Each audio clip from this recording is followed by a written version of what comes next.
इसलिए पहले तुम उसके राज्य की और धर्म की।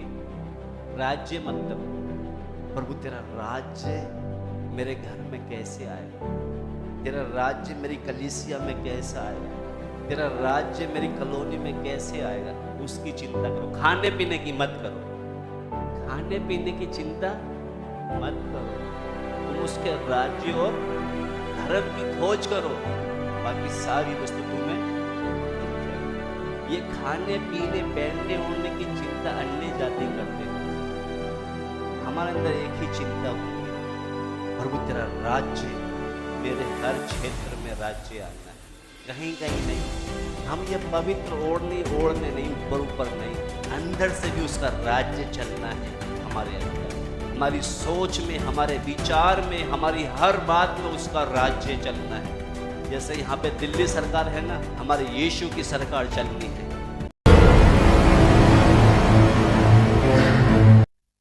सभी को जय मसीह की। पिछले दिनों में हमने सीखा था कि अगर थोड़ी देर हम अपने आप को ईमानदार, ईमानदार का मतलब हमारे जब घर में मेहमान आते हैं तो उनको प्रभावित करने के लिए हमारे व्यवहार क्या हो जाते हैं, चेंज हो जाते हैं। उनको प्रभावित मतलब उनको प्रसन्न करने के, खुश करने के लिए हमारे व्यवहार क्या हो जाते हैं, चेंज हो जाते हैं, बदल जाते हैं। जब एक मेहमान आता है तो हमारे व्यवहार बदल जाते हैं, मगर यीशु हमारे अंदर आया है, कितना बदलना चाहिए। हुँ? एक मेहमान को खुश करने के लिए हम कितना अच्छा क्या करते, नाटक कर लेते अच्छा उनको खुश करने के लिए, है? मगर अगर मान लो थोड़ी देर के लिए अगर हम नहीं चाहते कि यीशु हमारे घर में रहे, हम नहीं चाहते कि यीशु हमारे घर में रहे, चाहते हैं आप? अगर जो नहीं चाहता यीशु हमारे घर में रहे या हमारा प्रभु होकर हमारे हृदय में रहे, जो नहीं चाहते, तो फिर ऐसी प्रार्थना भी मत करना तेरा राज्य आए। हम क्या सीख रहे हैं, प्रभु तेरा राज्य आए। तो जब एक मेहमान घर में आता है, उसको प्रसन्न करने के लिए, खुश करने के लिए हमारा बोल चाल में, हर चीज में, घर में सब चीज जहाँ की जहाँ रख देंगे, संभाल कर से साफ सफाई करेंगे कि मेहमान आएगा तो बोलेंगे भाई कितने अच्छे डिसिप्लिन के साथ रहते हैं ये। एक मेहमान को प्रसन्न करने के लिए हम कितना अच्छा कर लेते हैं, मगर यीशु जब अंदर आया तो उसको प्रसन्न करने के लिए जब घर को हम सजाते तो इसको भी तो सजाना है। हम क्या करते हैं, कोई साफ सफाई नहीं रखते। तो अगर हमको चाहिए कि यीशु हमारे घर में आए तो हमारा हर दिन क्या हो, एक बदलाव आना है। अगर बदलाव नहीं है तो आप ये प्रार्थना मत करना कि प्रभु तेरा राज्य आए, क्योंकि हम क्या सीख रहे हैं, प्रभु तेरा राज्य आए। प्रभु का क्या है, राज्य आए।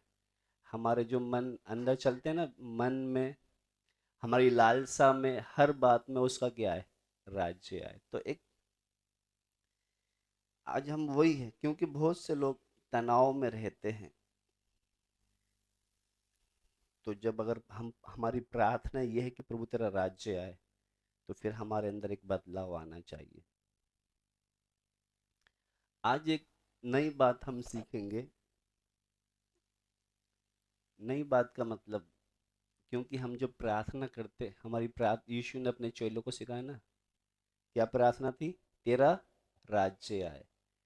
मतलब क्या कि हमारे मन के जो विचार हैं, अपने हमारे अंदर जो लगाव हैं, हमारे अंदर जो लालसाएं हैं, वो सब क्या है, जैसे मान लो थोड़ी देर के लिए अगर हम एक आत्मिक, अभी बहुत से लोग तो क्या हैं, एक पवित्रता का ऐसा ओढ़ना, ओढ़ कर चलते हैं पवित्रता का। यानी कि मैंने जैसे मेहमान बताया ना, बाकी दिन तो बहुत गंदगी रहेगी, जब देख ले कि मेहमान आ रहे तो बहुत साफ सफाई अच्छी तरह कर देंगे। उसी तरह बहुत से मसीह लोग एक पवित्रता का क्या है, ओढ़नी ओढ़कर घूमते हैं। ओढ़नी ओढ़ के मतलब, पहले क्या होता था, सर्दी आती थी ना, अंदर फटे पुराने सड़े गले सब पहन लेते थे, ऊपर से साफ कपड़ा पहन के चलते थे कहीं भी जाना हो तो। अंदर सब गंदे भी है, पुराने भी है, फटे हुए पहन लेते, ऊपर से अच्छा वाला पहन लेते थे ताकि लोग के साफ सुथरा है। आज मसीह लोग भी बहुत से ऐसे ही है, ऊपर से क्या है, पवित्रता वाली ओढ़नी ओढ़कर आते हैं, मगर जिसका प्रभु के साथ संबंध सही है वो क्या करेगा, उसके कोने कोने में, कोने कोने का मतलब अंदर कहीं भी देखेंगे ना सब साफ सुथरे कपड़े दिखेंगे, जितने भी खोल के देखेंगे। तो अगर जो मसीह के साथ अच्छा संबंध है, उसके हर जगह बात में, काम में, सोच में, विचार में, हर चीज में एक पवित्रता ही दिखेगी। हम क्या है, वो दिखावे वाली ओढ़नी ओढ़ने से कोई फायदा नहीं है। समझ में आता है ना? तो इसलिए हम मेहमान को प्रसन्न करने के लिए कुछ समय के लिए साफ सुथरा घर करते हैं, बाद में फिर बर्तन कहीं पड़े हैं, कूड़ा कहीं पड़ा है, कपड़े कहीं पड़े हैं, ऐसा नहीं। हमेशा घर में जैसे साफ सुथरा रखते हैं ना, वैसे ही हमारे प्रभु का जो मंदिर है इसको क्या करें हम दिन पर दिन, क्योंकि वो पवित्र है। वो कभी भी पलक झपकते आ सकता है, क्योंकि जब घटनाएं जब हम देखते हैं, ये सब उसकी आमद की निशानी है, उसकी आमद। क्योंकि नूह के समय भी पाप इतना बढ़ गया था, आज भी देखे तो लोग एक दूसरे के खून के प्यासे हैं, जिसके भी अंदर देखो गलत निगाह से वासना भरी पड़ी है, जहां भी देखे पाप ही पाप बढ़ता जा रहा है। तो इसलिए प्रभु का आमद में ज्यादा देर, तो इसलिए हमें हमेशा अपने आप को पवित्रताई में बनाए रखे जैसे नूह ने। तो आइए हम जो आज सीखने जा रहे हैं, क्योंकि सच में अगर जो प्रभु के पीछे चलने वाला एक आत्मिक व्यक्ति होगा, उसके अंदर पवित्रता हर जगह दिखेगी। उसको क्या है, हो सकता है तो जैसे मैं आपको एक आयत पढ़वाऊंगा, निकाले बेटा। उससे पहले एक आपको कहानी बताता हूँ मैं। कहानी सुनने में तो अच्छा लगता होगा, है ना? अ, क्योंकि हमारा जो है, जब एक व्यक्ति परमेश्वर के साथ जिसका संबंध होगा ना, फिर वो यहाँ की चीजों पर दिलचस्पी नहीं लगाएगा, फिर वो स्वर्गीय बातों पर क्या करेगा, मन लगाएगा। यहाँ पर रहते समय हमें खाना भी है, पहनना भी है, घर बार सब चाहिए, मगर ज्यादा से ज्यादा, इससे ज्यादा उधर का लगाव होगा। तो एक मैं आपको एक घटना बताऊंगा। मसीह में जब हम आते हैं तो हमारी क्या है, कितनी बार जब हम परमेश्वर के पीछे चलते हैं, हमारी जो धन होता है ना, पैसा, उससे भी परख होती है। किससे? पैसे से भी परख होगी। परख का मतलब, मैं आपको एक कहानी बताऊंगा। एक किसान था, एक किसान था, उसके यहाँ उसने गाय पाली हुई थी। तो उसको दो बछड़े हुए, एक भूरा और एक सफेद। तो उसने उसकी पत्नी से बोला, ये दो में से मैं एक परमेश्वर को दूंगा। दो में से एक, किससे बोल रहे? अपनी पत्नी। उनके घर, जो किसान के घर गाय को जो दो बछड़े हुए, कहता मैं एक किसको दूंगा, परमेश्वर को दूंगा। तो उसकी पत्नी बोल रही, कौन सा दोगे, सफेद वाला या भूरा वाला? तो कह रहा अभी समय आएगा तो मैं आपको बता दूंगा। अब दोनों दिन पर दिन अच्छे ताजे मोटे होते जा रहे, पल गए, अच्छे बड़े हो गए, काफी समय हो गया, बड़े हो गए वो, अच्छे मोटे ताजे हो गए। एक दिन वो उदास होकर मुंह लटका के आ रहा है। कह रहा आपको पता, पत्नी से बोल रहा आपको पता है कह रहा क्या हो गया? कह रहा एक बच्चा है ना मर गया, जो यहोवा को देना था ना वो मर गया। कह रहा आपको कैसे पता? वो परमेश्वर को देने वाला मरा है, आपको कैसे पता लगा? कह रहा मैं कुछ समय से मन में सोच रहा था कि ये भूरा वाला अपने परमेश्वर को दूंगा। कुछ समय से सोच रहा था कि ये भूरा वाला परमेश्वर को दूंगा। तो कहता वो परमेश्वर वाला तो मर गया। तो मसीह लोगों में ज्यादा करके परमेश्वर के ही जो देना होता है वो खत्म होता है। अभी पता नहीं कहानी समझ में आई नहीं आई। किन किन को समझ में आई? पूछूंगा मैं वो कहानी आपसे।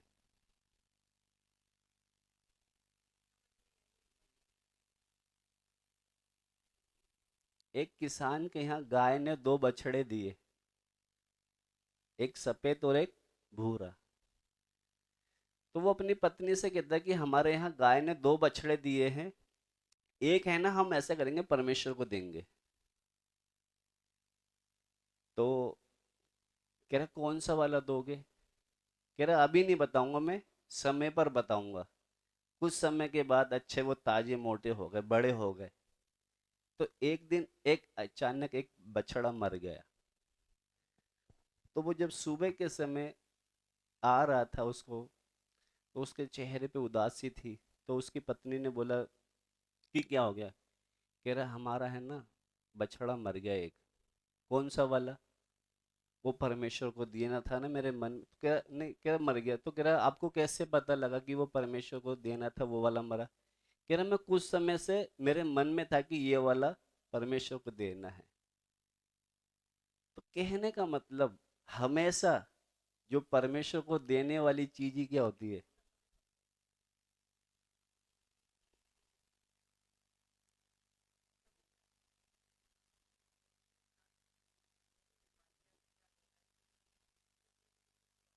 जो है उसको दे दे। तो क्योंकि अभी जो हम आज जो सीखेंगे, ज्यादा करके विश्वासी का जो देने वाला बछड़ा है वो वही मरता है। तो आज जो हम सीख कर जाएंगे कि उनकी जो सारी जरूरत पूरी करने में जो आज भी बहुत से मसीह लोग ऐसे ही हैं, अपनी सारी जरूरत पूरी कर लेंगे सब कुछ, बाजार भी जाएंगे, अच्छा पहनने के लिए, खाने के लिए अच्छा सा, जब कुछ बचता है वो किसके लिए? दान प्रभु के लिए। तो आज जो आप ये मत सोचना कि प्रभु कि भैया आज कुछ कुछ अलग प्रचार कर रहे हैं, वो नहीं है। क्योंकि पुराने नियम में तो एक समय था दसवांश देना ही है, मगर नए नियम में ऐसी कोई पाबंदी नहीं है। अभी तो हम अपनी इच्छा से या तो नहीं डाले या 1 रुपया डाले या पूरा घर भी डाल सकते हैं। वो किसकी? हमारी सो इच्छा है। तो आज जो मैं आपको एक जो आप जो सीख कर जाओगे, ध्यान से सुनना। एक आयत पढ़वाऊंगा, पहले निकाले बेटा। क्योंकि बहुत से, हमारी जगह नहीं बहुत जगह है, अपनी सारी जरूरत पूरी जानने के बाद जब जो कुछ बचता है वो किसको देते हैं? परमेश्वर को अर्पित करते हैं। तो वो कहता है कि हमेशा क्या है, परमेश्वर का ही बछड़ा मरता है। तो वो कहता है ना कि जो मर गया ना वो मेरे मन में था कि वो परमेश्वर को देना था। अगर देना था तो एक मर गया, ले भैया ये दे दो। क्योंकि जिसको देना है, तो जिसको नहीं देना वो तो बहाने बनाएगा। जिसको नहीं देना वो तो बहाने बनाएगा। तो आज जो हम सीखेंगे, निकालेंगे बेटा, एक आयत पढ़ेंगे हम।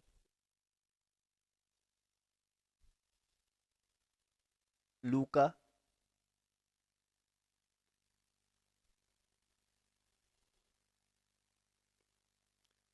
उसका 12 निकाले।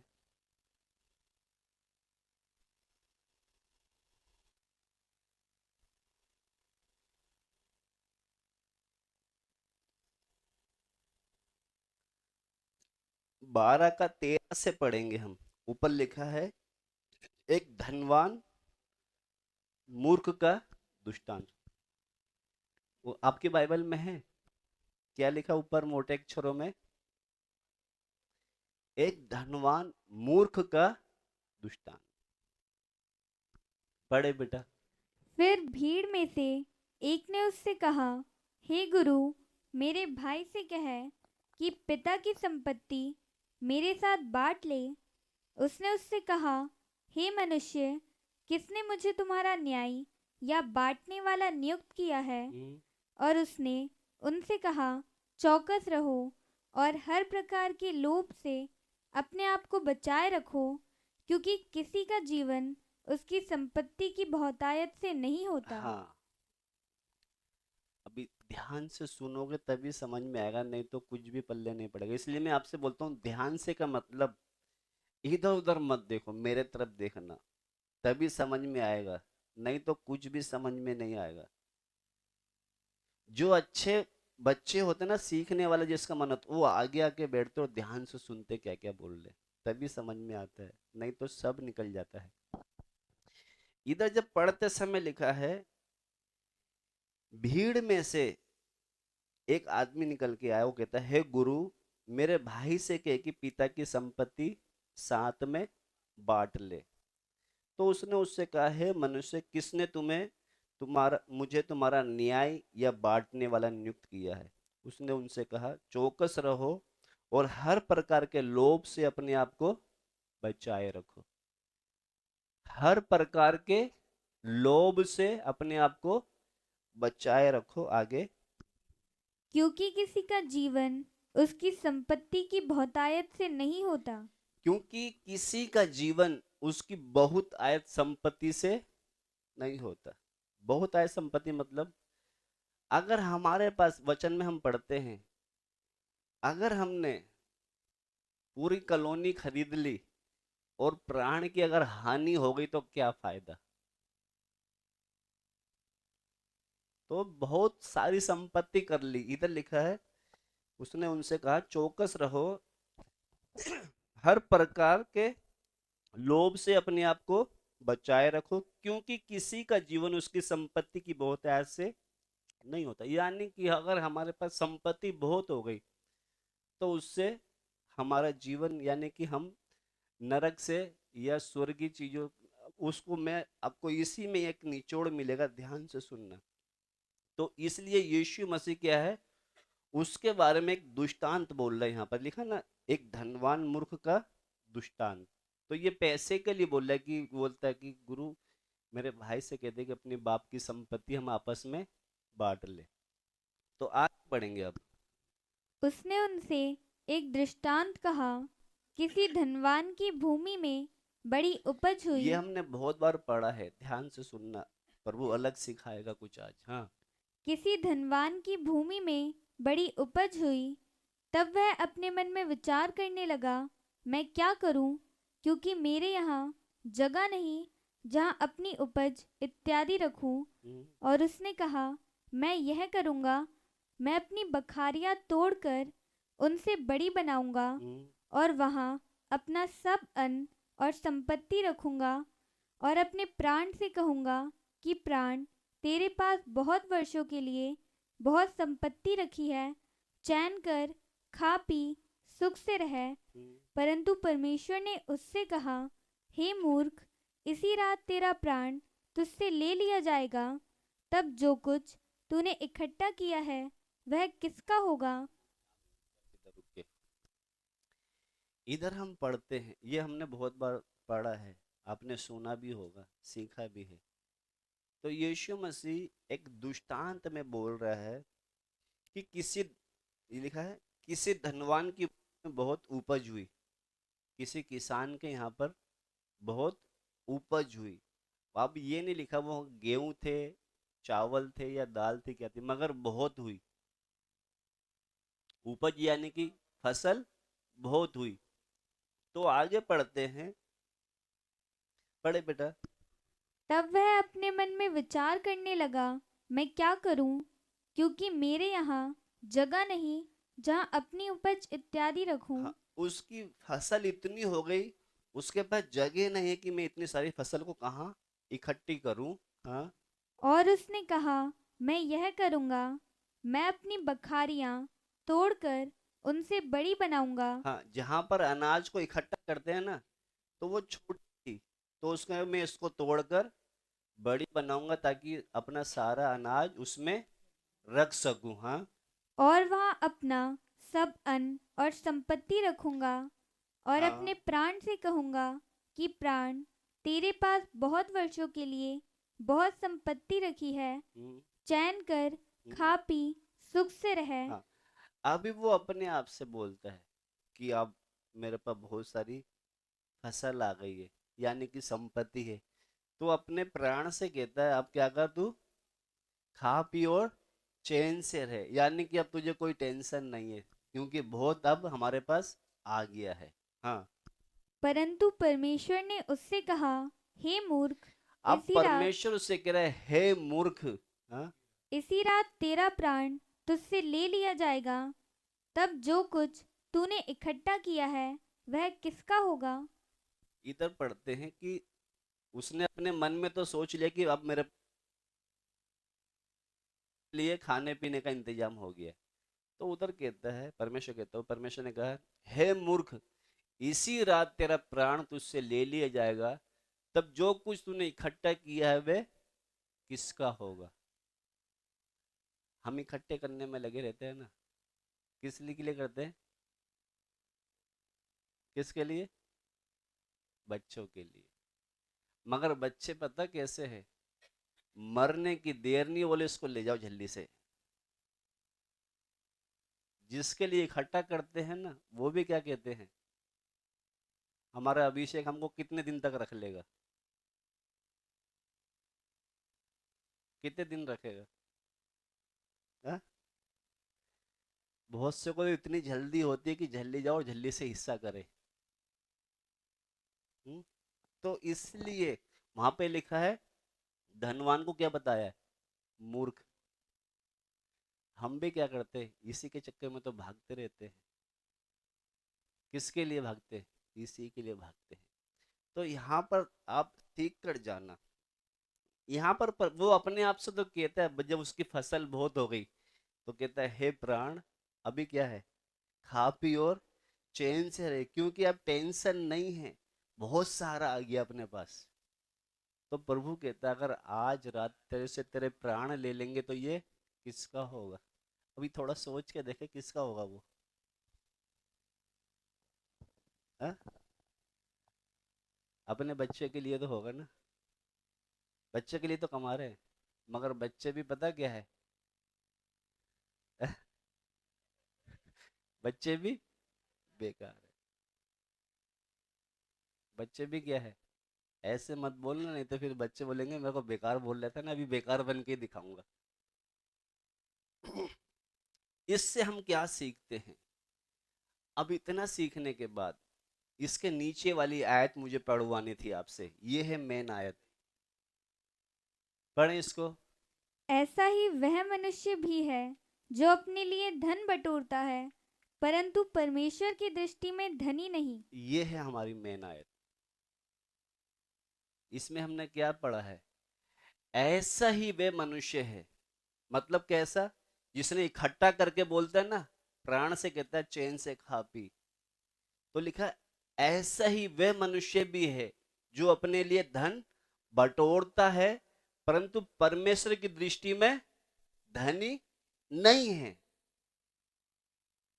अपने लिए तो बटोर लिया, मगर परमेश्वर की दृष्टि में कौन है वो?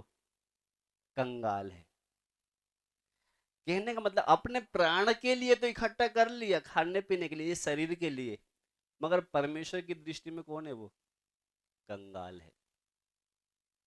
तो हमें परमेश्वर की दृष्टि में क्या बनना है? धनी बनना है। कैसे बनेंगे?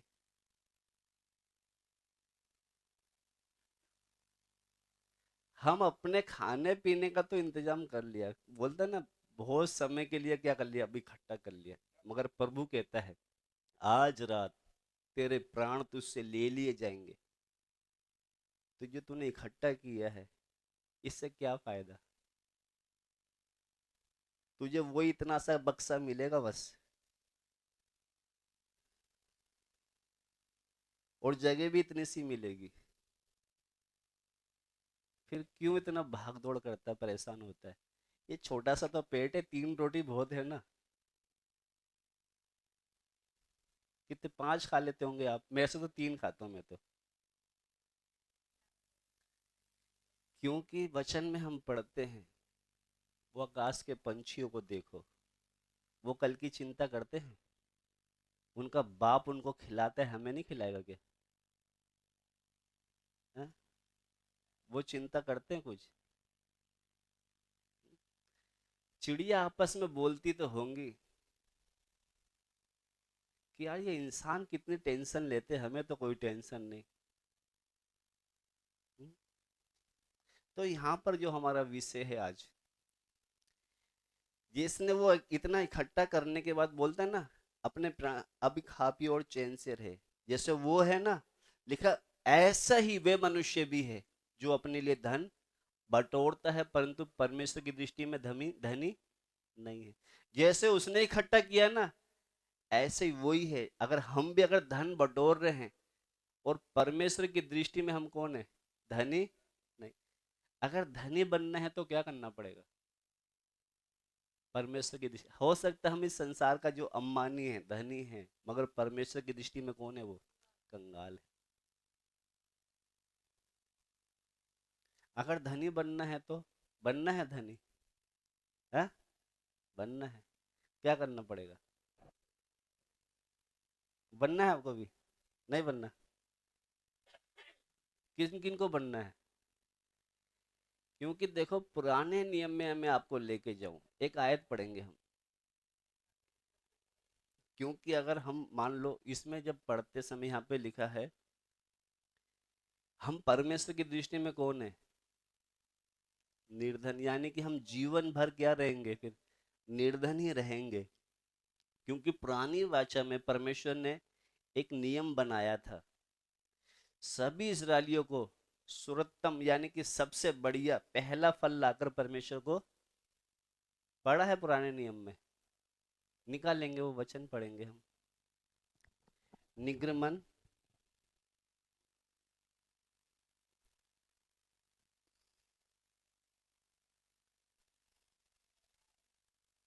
उसका 23 निकालेंगे, निगमन 23।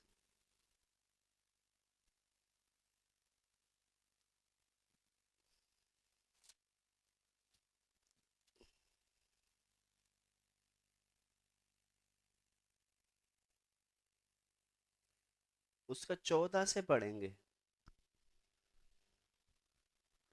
प्रतिवर्ष ये ती जो आयत पढ़वाई पहले, इसमें समझ में आया कुछ? नहीं आया? जैसे उसने किसान ने बटोर लिया बहुत, तो जैसे अगर हम भी आज इकट्ठा कर रहे हैं, परमेश्वर की दृष्टि में वो धनी नहीं, ये जो अपने आप को बटोर, क्योंकि हम किस लिए बटोर रहे हैं? अपने शरीर के लिए, मगर परमेश्वर के लिए तो कुछ बटोर नहीं रहे। तो पुराने नियम में जो मैं आपको पढ़वा रहा हूँ, निकालेंगे बेटा, वो 23 का 14 से पढ़ रहे हैं हम। हाँ। प्रतिवर्ष 3 बार मेरे लिए पर्व मानना। पुराने नियम में ये उनको आज्ञा था कि प्रति वर्ष यानी कि हर साल 3 बार मेरे लिए पर्व बनाना। पर्व मतलब जो हम त्योहार बोलते हैं ना, ये मनाना है। आगे, अख़मीरी रोटी का पर्व मानना, उसमें मेरी आज्ञा के अनुसार अबीब महीने के नियत समय पर 7 दिन तक अख़मीरी रोटी खाया करना, क्योंकि उसी महीने में तुम मिस्र से निकल आए थे। मुझको कोई छूछे हाथ अपना मुंह न दिखाए। ये पहला था जो 3 बार जाना था, तो यहाँ पे लिखा है अख़मीरी रोटी का पर्व था। अख़मीरी रोटी मतलब बिना खमीर की रोटी। तो वो कहे ये किस लिए? क्योंकि अगर बोलेंगे तुमसे, अगर तुम्हारे बच्चे पूछे किस लिए, वो बोलते थे कि हम मिस्र में कौन थे? गुलामी में थे, हमको वहां से निकला है, तो इसलिए वो पर्व यादगारी के लिए बनाते थे। तो अख़मीरी रोटी खाया करना, क्योंकि उसी महीने तुम मिस्र से निकल आए थे। और मुझको कोई छूजे हाथ अपना मुंह, छूजे हाथ का मतलब यानी कि यहोवा के भवन में आना है तो कोई भी खाली हाथ ना आना। ये क्या था? ये परमेश्वर की क्या है? आज्ञा है ये। कोई भी खाली हाथ अगर इधर आए, मुझे कोई भी छूजे हाथ अपना मुंह ना, यानी कि हम मेहमान के घर जाते, कहीं जाते तो कुछ लेके जाते ना हाथ में।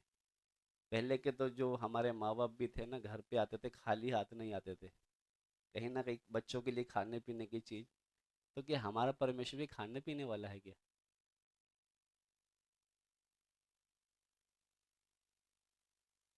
खाना लेके आना चाहिए। फिर कहते कोई भी आए तो खाली हाथ ना आए। हम तो बाइबल लाते हैं ना। क्या लाते हैं हम? आगे बढ़े, ये पहला है। आगे। जब तेरी बोई हुई खेती की पहली उपज तैयार हो, तब कटनी का पर्व मानना। वर्ष के अंत में जब तू परिश्रम के फल बटोर के ढेर लगाए, तब बटोरन का पर्व मानना। बटोरन का भी, क्योंकि जब इकट्ठा करते हैं ना अनाज, उसका भी क्या है? पर्व मनाना। आगे। प्रतिवर्ष तीनों बार तेरे सब पुरुष प्रभु यहोवा को अपना मुंह दिखाएं। हर साल 3 बार, प्रति वर्ष लिखा है, प्रति वर्ष तीनों बार तेरे सारे पुरुष यहोवा को अपना, यानी कि साल में 3 बार जाना तो मंदिर में कम, क्या था? इंग्लिश नहीं आती, जरूरी था। आगे। मेरे बलि पशु का लहू खमीरी रोटी के संग ना चढ़ाना, हम्म। और ना मेरे पर्व के उत्तम बलिदान में से कुछ सवेरे तक रहने देना। हाँ। अपनी भूमि की पहली उपज का पहला भाग अपने परमेश्वर यहोवा के भवन में ले आना। ये अपनी भूमि की पहली उपज, उपज का पहला भाग अपने परमेश्वर यहोवा के भवन में, पहली उपज यानी कि जो हुई है ना, जब तक मंदिर में नहीं देकर आएंगे उसमें से खा नहीं सकते। ऐसा नियम था। काट कर इकट्ठा कर लिया है ना, जब तक उस फसल में से मंदिर में चढ़ाकर नहीं आएंगे, तब तक उसमें से खा नहीं सकते हैं। पुराने नियम के लोगों के लिए आज्ञा थी, और हम तो सब खा पी जाते हैं, बच गया तो दे दिया, नहीं तो जय मसीह की। आप ये मत सोचना कहीं भैया इधर भी दान का प्रचार तो नहीं कर रहे। मैं आपको दान के बारे में, अगर जो देता है ना, यहोवा को आदर करता है, वो सम्मान करता है। अभी आप देखना कितने लोग यहाँ पर सेवा करते जो शहीद हो गए, उनको एक देते हैं ना कुछ थोड़ा सा पुरस्कार, किस लिए? उसका सम्मान कर रहे। क्या कर रहे हो उसका? उसको जरा सा वो गिफ्ट की जरूरत, वो तो बेचारा मर गया, उसको गिफ्ट की क्या जरूरत है? उसको बच्चों को दे रहे बुला के। अभी 26 जनवरी पे 15 अगस्त को देते हैं ना बुलाकर। वो तो बेचारा चला गया, उसकी बीबी को बच्चों को बुला के देते हैं। किस लिए देते हैं वो? उसके सम्मान के लिए, उसका आदर के लिए। हमारे परमेश्वर को हमारा 1 रुपया नहीं चाहिए। सम्मान, आदर, कि हाँ मैं भी अपनी कमाई में से प्रभु तुझे कुछ देना चाहता हूँ। ये हमारे अंदर होना चाहिए। कि यहाँ पर जब लिखा है अपनी भूमि की पहली उपज का पहला भाग अपने परमेश्वर यहोवा के भवन में ले आना, उस समय तो क्या थी? एक आज्ञा थी, ये लेकर आना ही है। अभी तो कोई ऐसी आज्ञा, कोई जबरदस्ती नहीं है अभी। मगर यहाँ पर जब पढ़ते समय, यहाँ पर जब एक आयत और पढ़वाऊंगा मैं आपको, क्योंकि ये अगर हम दे रहे हैं तो परमेश्वर का क्या कर रहे हैं हम? एक आदर है। तो एक आयत और पढ़वाऊंगा, नीति वचन, उसका 3 का 9 भी पढ़े। 3 का 9।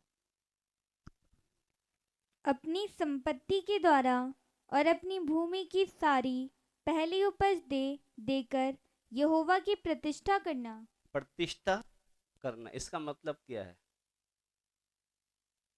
प्रतिष्ठा करना। पढ़े लिखे लोगों थोड़ी हेल्प करा करो। हुँ?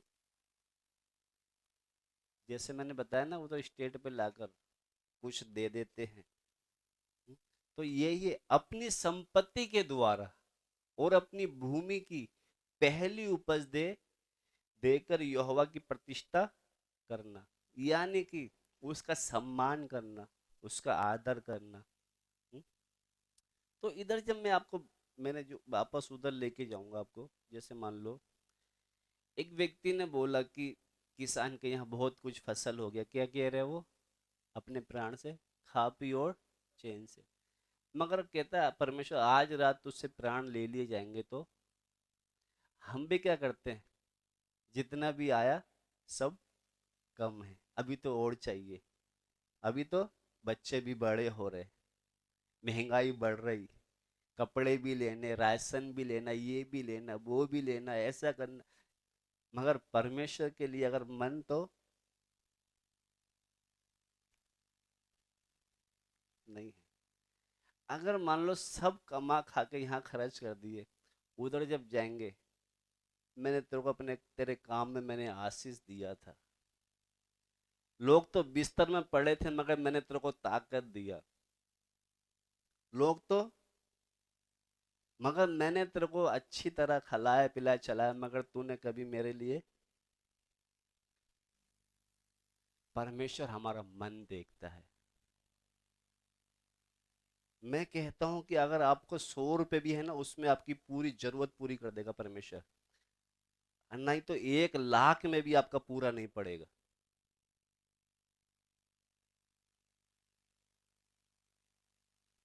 कितना भी हम है ना, ये कितने भी कमाई कर लो फिर भी रोना रहता है ये। मगर किसान को जितना भी वो सबसे पहले लाके देंगे, बाद में खाएंगे, बच्चों को भी नहीं खाने देंगे। जो पुराना अनाज होगा उसमें से खा सकते हैं, मगर जो काट के लाए उसमें से खा नहीं सकते जब तक भवन में नहीं जाएगा। हम तो क्या करते हैं, सब खा लिया पी लिया, बच गया सड़ा गला तो जाके खट। सब नहीं है उसमें, ऐसे है बहुत से। तो इधर हम क्या है, और आप ये मत सोचना कि भैया को आज क्या हो गया, कहीं दान का प्रचार तो नहीं। ये प्रभु मन देखता है, हमें परखता है वो। कितनी बार इतना देने के बाद भी हमारे मन में नहीं आता कि कुछ हम सेवा के लिए। अगर मन होगा ना प्रभु हमको कम में भी पूरी जरूरत पूरी करे, नहीं तो कितना भी मिल जाए वो भी कम है। तो इधर पढ़ते समय एक आयत पढ़वा के टाइम हो गया है, फिर हम प्रार्थना में जाएंगे, जल्दी से खत्म करें। हमारा जो आज का जो विषय है परमेश्वर का राज्य के बारे में। किसके बारे में? राज्य के बारे में हम सीख रहे हैं। अगर मान लो हमारे अंदर वो चीजें नहीं है, तो फिर हम कैसे बोले प्रभु तेरा राज्य आए, प्रभु तेरा राज्य आए? तो वो हम अब मेन बात पे जाएंगे। अभी निकालेंगे हम मती, निकालेंगे 6 मती 6।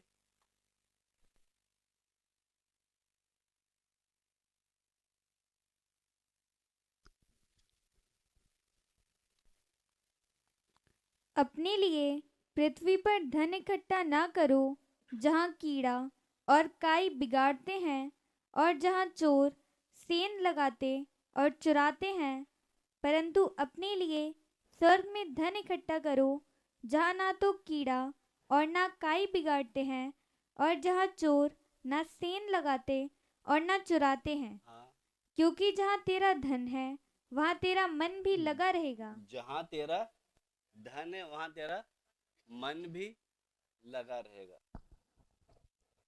एक मिनट, एक बार फिर से बेटा 19 हम मिलकर ध्यान से सुनना।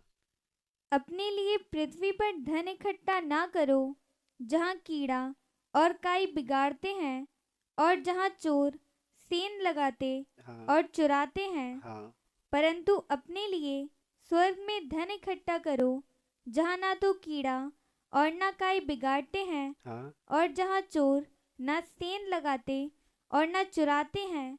क्योंकि जहाँ तेरा धन है वहाँ तेरा मन भी लगा रहेगा। जहां तेरा धन है वहां तेरा मन भी लगा रहेगा। हमारा मन किधर है?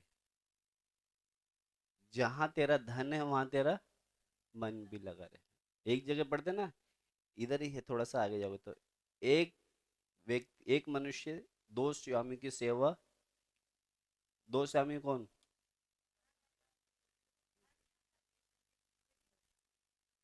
क्योंकि जिसको धन चाहिए तो वो धन के पीछे भागेगा, जिसको परमेश्वर चाहिए वो परमेश्वर के पीछे भागेगा। तो इधर जब पढ़ते हैं, क्योंकि जहां तेरा धन है वहां तेरा मन भी। हमारा धन कौन है? ये है। कौन है हमारा धन? परमेश्वर। अगर परमेश्वर है तो एक आयत और पढ़वाऊंगा, फिर हम प्रार्थना करेंगे। पढ़े बेटा इसको। क्योंकि जब इन चीजों को जब पढ़ते समय, आज अगर हम देखें तो आज बहुत से लोगों का ध्यान किधर है, मन किधर है? खाने पीने पहनने ओढ़ने इनके सब के ऊपर है। मगर लिखा है ये सब तो अन्य जाति इनकी खोज में रहते हैं। किन चीजों की? 31 पढ़े इसी का, 31। इसलिए तुम चिंता करके यह ना कहना कि हम क्या खाएंगे कि हम क्या खाएंगे, या क्या पिएंगे ये क्या पिएंगे, या क्या पहनेंगे, क्या पहनेंगे। क्योंकि अन्य जातीय इन सब वस्तुओं की खोज में रहते हैं। अभी देखना, अन्य जाति, अन्य जाति मतलब जो संसार के लोग हैं, वो किस खोज में रहते हैं? खाने में पहनने में इनमें उनमें रहते हैं। तो ये सब चिंता किसको रहती है? अन्य जातियों को। अगर आज भी हम इसी की खोज में लगे, खाने पीने पहनने ओढ़ने की, तो हम भी एक अन्य जाति है। 31 दोबारा से पढ़े बेटा। इसलिए तुम चिंता करके यह ना कहना कि हम क्या खाएंगे। हाँ, कि थोड़ा सा ही तो आया है, अब हम क्या खाएंगे, इसमें क्या पहन लेंगे, इसमें क्या दे देंगे, क्या कर लेंगे। चिंता रहती है ना? रहती नहीं रहती है? रहती है। लिखा है इसलिए तुम चिंता करके ये ना कहना कि हम क्या खाएंगे या क्या पिएंगे या क्या पहन। वो कि पहले के समय में वो चिंता नहीं करते थे, अगर फसल कम हो गई इसको साल भर कैसे खाएंगे, चिंता नहीं करते थे। पहले, सबसे पहले मंदिर में, वो बाद में देखी जाएगी, चिंता नहीं करते थे वो। मगर हम तो क्या करते हैं, आज तो बाजार नहीं, हफ्ता भर क्या होगा, या तो एक काम छूट गया, अब क्या होगा, यही चिंता होती है ना। ये चिंता अन्य जाति करते हैं। उधर पढ़ लेना ध्यान से। इसलिए तुम चिंता करके ये ना कहना कि हम क्या खाएंगे या क्या पिएंगे या क्या पहनेंगे। आगे, क्योंकि अन्य जाति इन सब वस्तुओं की खोज में रहते हैं। अन्य जाति, जिसको परमेश्वर के बारे में नहीं पता ना, वो ऐसी चीजों की खोज में रहते हैं। आगे, पर तुम्हारा स्वर्गीय पिता जानता है कि तुम्हें इन सब वस्तुओं की आवश्यकता है। तुम्हारा स्वर्गीय पिता जानता है तुम्हें खाना भी चाहिए, पीना भी चाहिए, पहनना भी चाहिए। किसको है? तुम्हारे स्वर्गीय पिता को मालूम है, चिंता है। तुम्हें चिंता करने की जरूरत नहीं है। करते हैं ना हम तो चिंता, मगर आज से चिंता करना, वो स्वर्गीय पिता को चिंता है। आकाश के पंछी चिंता करते हैं क्या? खिलाते हैं ना प्रभु उनको भी, तो हमें नहीं खिलाएगा? आगे,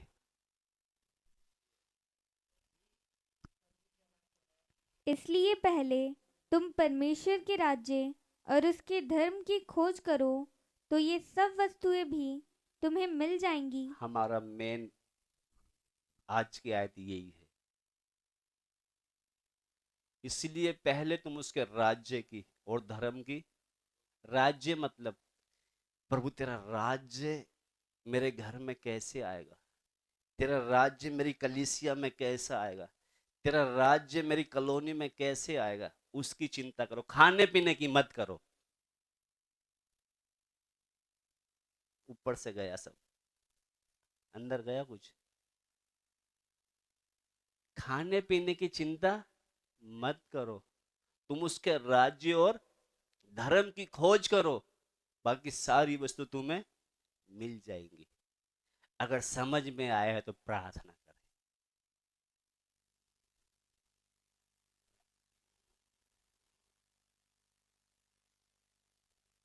ये खाने पीने पहनने ओढ़ने की चिंता अन्य जाति करते हैं।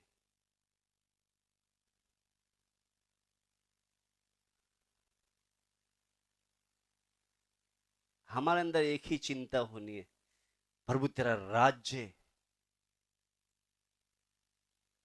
मेरे हर क्षेत्र में राज्य आना है, कहीं कहीं नहीं। हम ये पवित्र ओढ़ने नहीं, ऊपर ऊपर नहीं, अंदर से भी उसका राज्य चलना है हमारे अंदर, हमारी सोच में, हमारे विचार में, हमारी हर बात में उसका राज्य चलना है। जैसे यहां पे दिल्ली सरकार है ना, हमारे यीशु की सरकार चलनी है। हालेलुया।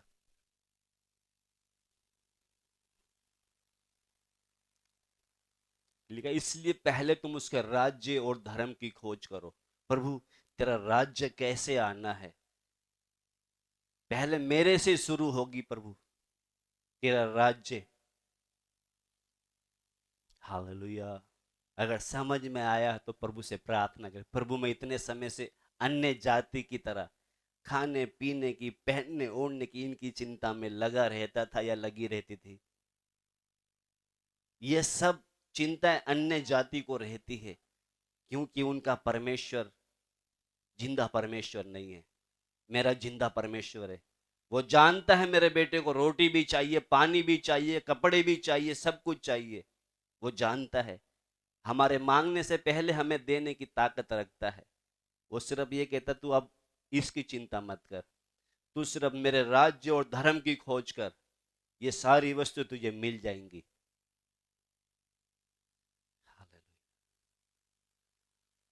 हालेलुया। स्तुति के योग्य प्रभु जी।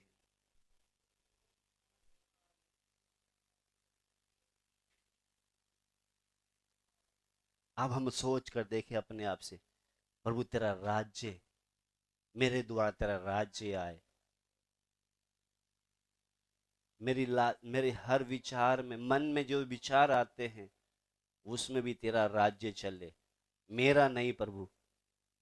मैं अपने ऊपर केंद्रित, क्योंकि वचन में हम पढ़ते हैं अपनी समझ का सहारा ना लेना, संपूर्ण मन से यहोवा पर भरोसा रखना, तब वो तेरे लिए सीधा मार्ग निकालेगा। हम अपनी समझ का सहारा लेते हैं, इतने में ऐसा कर लेंगे, इतने में ऐसा कर लेंगे, मगर उसको ये नहीं पता इतने तेरे डॉक्टर के पास चले जाएंगे, इतने तेरे उल्टे सीधे काम में चले जाएंगे। कहता अपनी समझ का सहारा ना लेना, यहोवा पर भरोसा रखना, वो तेरे लिए सीधा मार्ग निकालेगा। हालेलुया। अगर हमने कमा के बहुत बटोर लिया है, मगर परमेश्वर की दृष्टि में हम निर्धन हैं,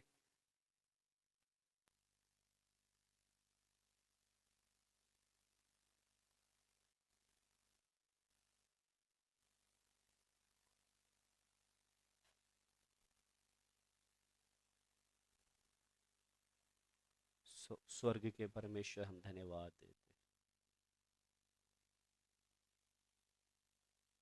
कितनी बार प्रभु हमें हमारी सोच से ज्यादा हमें दे देता है।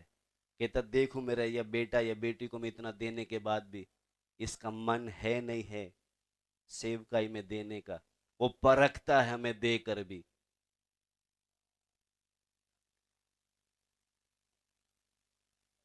अगर जिसका देने का मन है, प्रभु जी तूने इतना दिया है ना, इसमें से भी प्रभु मैं तेरी सेवा के लिए अलग रख रहा हूं, प्रभु मन देखता है। क्योंकि हम अपने प्राण के लिए तो बहुत इकट्ठा कर लेंगे, मगर स्वर्ग राज्य के लिए क्या इकट्ठा कर रहे हैं हम?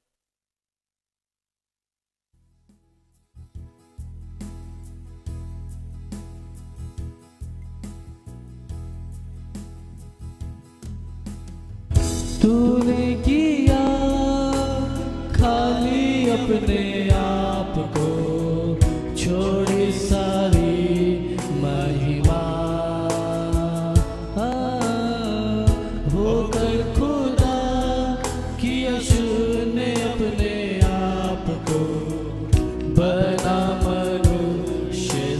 समान, बन गया दास समान। मृत्यु सही, हाँ मृत्यु क्रूस की, और हुआ सबसे महान। तू राज करे, तू राज करे, तू राज करे सारी दुनिया पे। घुटने टिके सारे, घुटने टिके, घुटने टिके यीशु नाम के लिए। तू राज करे, तू राज करे, तू राज करे सारी दुनिया पे। घुटने टिके सारे, घुटने टिके, घुटने टिके यीशु नाम के लिए। आसमानों में है स्थिर तेरा सिंहासन, पराक्रमी खुदा। महिमा से अब फैले तेरा शासन, कदमों पे सारा जहां। सजदे में हर इंसान, वक्त जो हुआ निर्दोष मेमना। तेरा है सारा अधिकार। तू राज करे, तू राज करे, तू राज करे सारी दुनिया पे। घुटने टिके सारे, घुटने टिके, घुटने टिके यीशु नाम के लिए।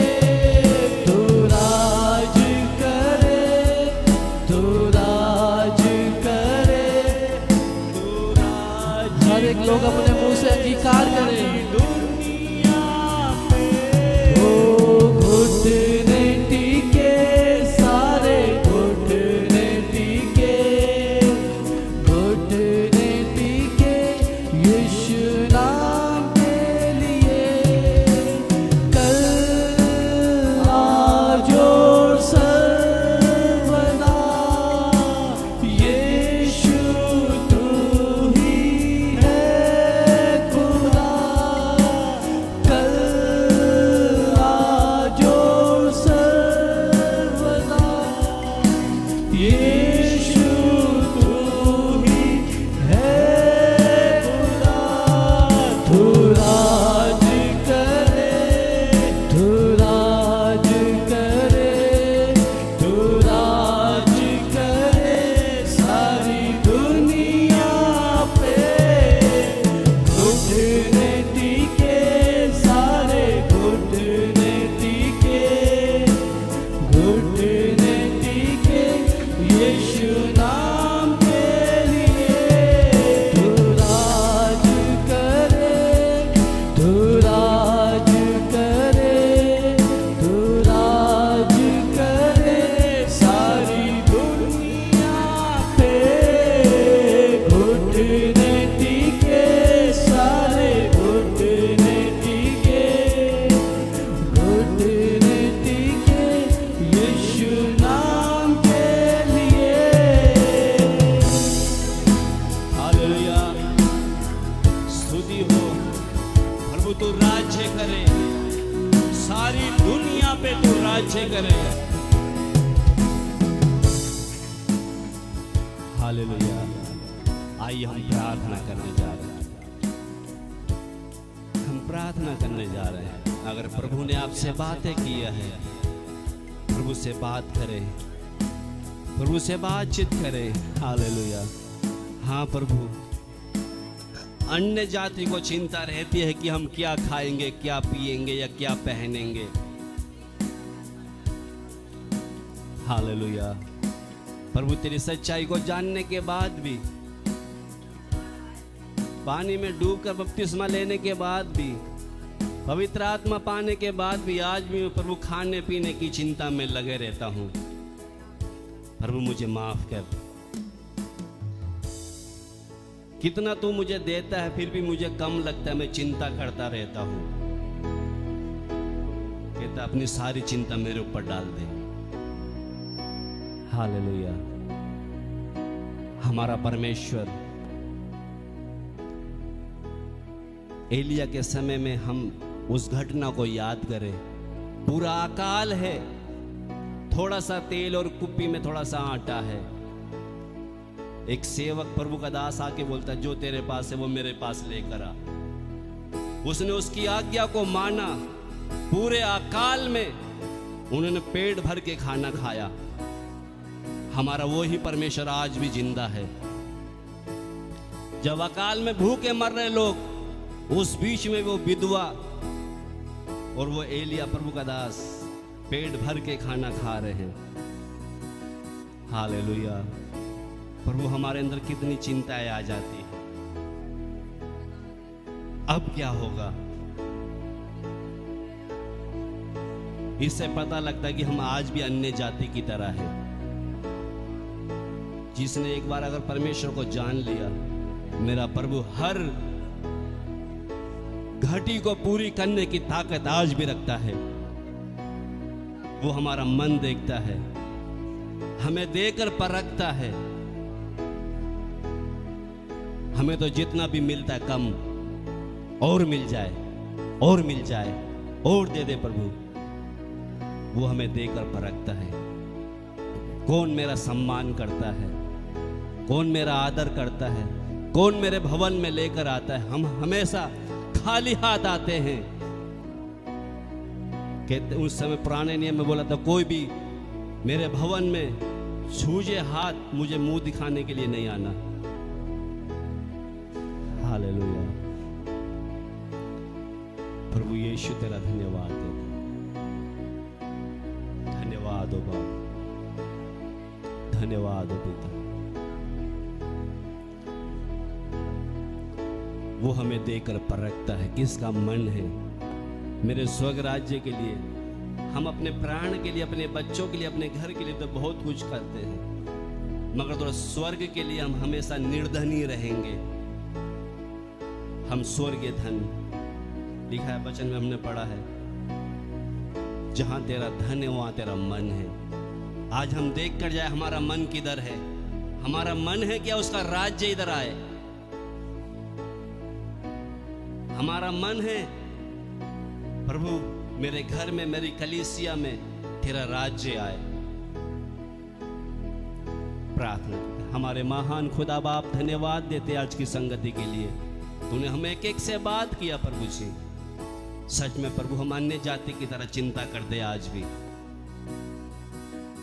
पाप, हम अपने पापों को तेरे सामने मानते हैं। कितनी बार प्रभु हमारी सोच समझ से तू हमें ज्यादा देता है, उसमें भी हम वफादार नहीं हैं।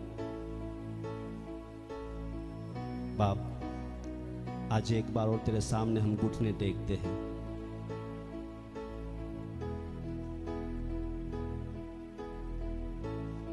प्रभु हर क्षेत्र में प्रभु ये हम झूठी भक्ति का चोला नहीं प्रभु जी, एक सच्ची धार्मिकता में हमें चलने के लिए सहायता करना।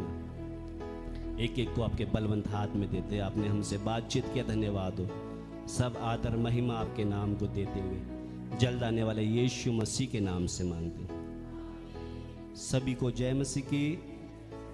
अब सबको प्रभु आशीष दे। जय मसीह।